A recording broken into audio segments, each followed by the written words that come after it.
This week I have something very special for you. I headed out on a road trip to arguably one of the best bike parks in the UK. I'm here to ride some amazing trails, check out some crazy features, and meet up with some crazy people. As well as riding some epic lines, I also got to brush shoulders with mountain bike royalty. What more could you want? So I've just arrived at the Isle of Wight mountain bike centre, and this place looks sick, so let's go and check it out.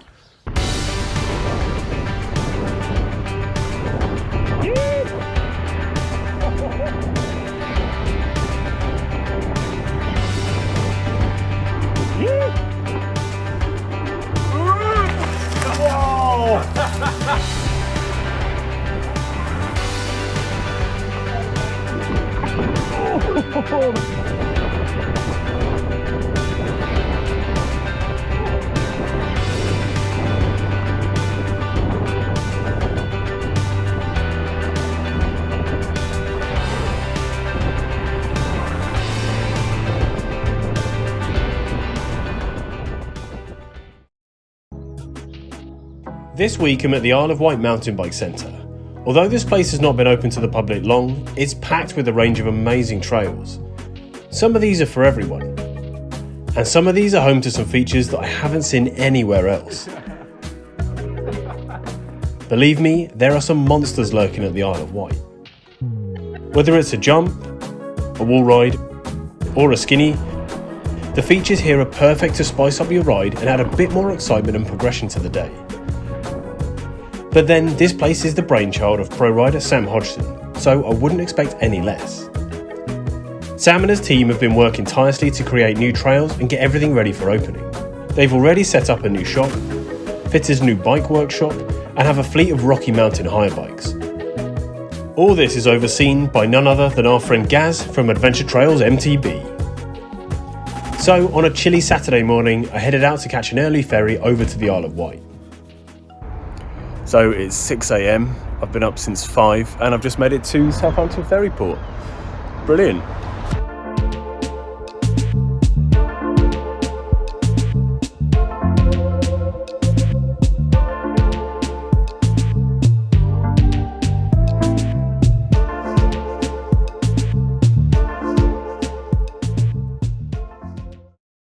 The plan for the next couple of days is to meet up with the Adventure Trails crew and then join a bunch of other riders for the Mountain Bike Centre's opening weekend.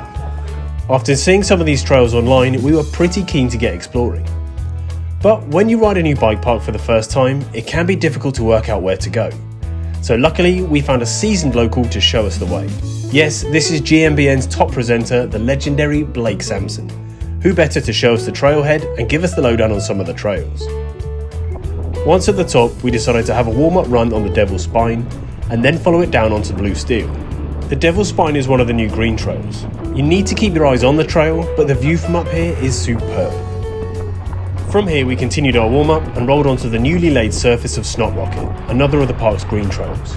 This eventually splits right to the exciting Blue Steel. This is a short, fast and fun trail, perfect for the first run of the day. Blue Steel fires you through the trees on these great berms. You definitely need to be concentrating on the trail ahead, because this trail is rapid. Getting towards the bottom, you have the option of a few jumps. I could tell I wasn't mentally warmed up yet because I stuffed this section right up. I was either missing the takeoffs or overshooting the landing by way too much. After our warm up on Blue Steel, we went off and rode heaps of trails today, so I'm going to show you a few of my favourites. Starting with this. Twisted Wizard is one of the newer trails here, but I have no doubt it will soon be seen as an iconic line being featured everywhere. This blue flow trail has pretty much everything that you might want. It's fast, flowy, it has large sweeping berms and a few well-crafted jumps just to spice things up. The upper section is all about flow. The large berms twist and snake their way down the hillside. I've seen videos of this trail before coming here and I couldn't believe how smooth it looked.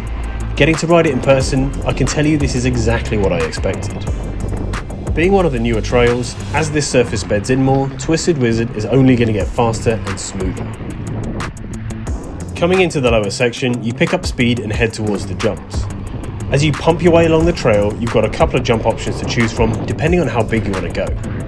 This whole section flows really well, and even if you're not a confident jumper, you'll still really enjoy this section. You can happily take things slower and just roll your way through. Or for you seasoned riders, the steeper lips mean that the sky's the limit. This is a superb trail and a great example of what's possible within the realms of a blue graded trail. Back at the top, one of my favourite trails here is Narnia. This has plenty of awesome riding and a couple of surprises thrown in. It starts off fast and bumpy as you make your way around the trees on these low berms. You then get the option to ride this awesome elevated skinny. So I went for it. Yeah! I was psyched that I managed to clean the skinny first go. Skinny features are so fun to ride, and I don't know why more trail centres don't have them. They're a great tool to learn about balance and bike control. They also really spice up a trail. Apart from the skills area at Llandegla, I don't really know anywhere off the top of my head that has a decent skinny section or North Shore features. If you do, please put them in the comments. The Isle of Wight Mountain Bike Centre seems to have skinnies dotted all around the place. I really enjoy seeing them, and I hope they keep adding them to the trails that they build. Yeah! But I clearly need more practice. Continuing into the woods, we were loving the challenges on this trail. But as Craig found out, you need to keep an eye on what's coming ahead. Oh, man down! I'm good, my front wheel went straight over the berm. After catching his front wheel and rolling across the trail, Craig was back on his bike and we carried on down. Narnia continues with this awesome line through the trees, hitting berms and avoiding a couple of roots.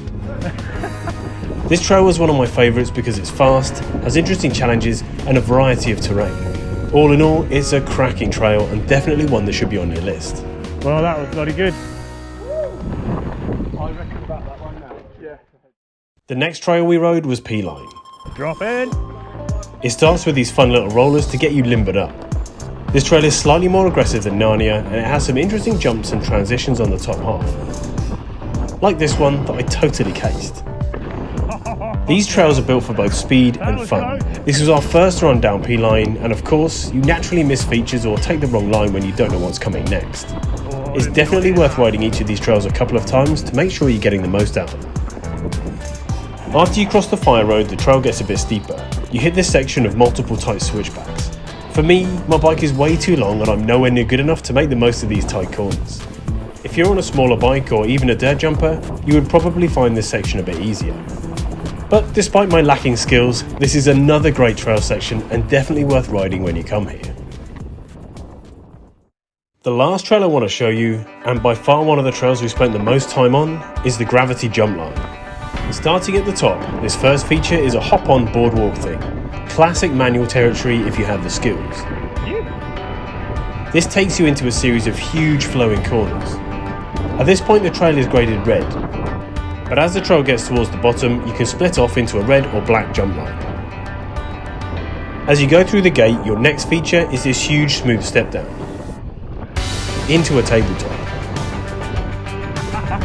We chose to continue along the red line into this rhythm section filled with more amazing tabletop jumps.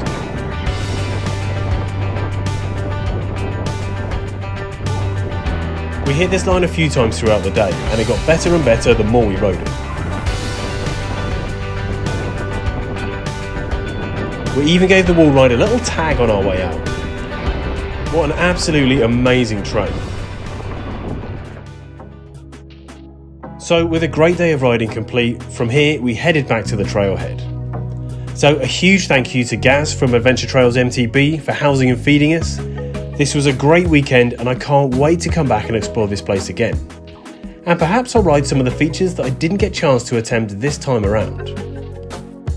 So thanks for watching this video. To play you out, here's Ben with some authentic Tibetan throat singing. Enjoy!